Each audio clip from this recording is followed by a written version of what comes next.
The world watched in amazement on July 20th, 1969. One small step for man. Apollo 11 mission commander Neil Armstrong making history as the first man on the moon.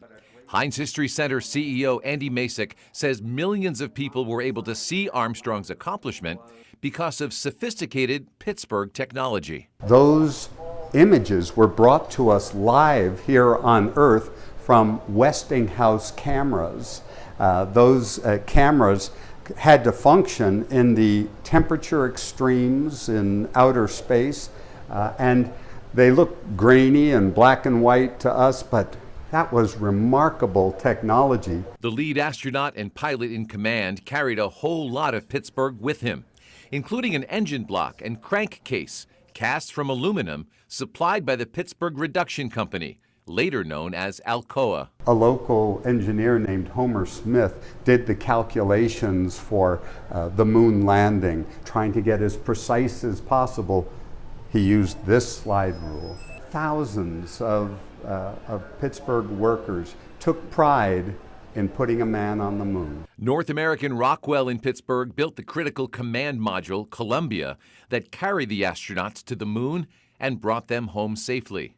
Rockwell was also part of the team that helped build key components of the Saturn V rocket, along with Pittsburgh Plate and Glass. The F-1 engines that propelled this rocket into space, it was something that humans had only dreamed of before 1969. The Apollo 11 crew returned to planet Earth using respirators made by Mine Safety Appliances. Pittsburgh was a hub of astronomical research and innovation more than 100 years before the Eagle landed on the moon. Founded in 1859, the Allegheny Observatory became home to powerful telescopes and early scientific breakthroughs. The first director, Samuel Pierpont Langley, helped create our modern standard time system. John Alfred Brashear is credited with building the world's most famous Victorian telescope. 100 years after the Allegheny Observatory opened, scientists at the Westinghouse Astronuclear Laboratory were testing nuclear rocket technology. Pittsburgh has really grown a lot in the space industry. Today, astronaut Mike Fink, a Pittsburgh native, is living proof how far the Steel City has grown. On one hand, hard to imagine, how about that? But on the other hand, not surprising. We have a lot of smart people in Pittsburgh. We got great colleges. We got a great education system. We got hard workers. We know how to make things, right? While Pittsburgh played a big role in the Apollo mission, the work didn't begin or end there. The Blahnox Company built early radio towers in the U.S., expanding into the manufacturing of NASA's communication structures.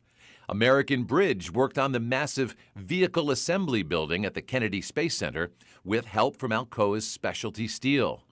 A Pittsburgh native is also responsible for one lasting image from the lunar surface, deployed by Neil Armstrong and Buzz Aldrin. He graduated from South Hills High School. He never went to college, but he was a natural model builder. When they said, we need a flag to fly on the moon, to let the world know that Americans got there first.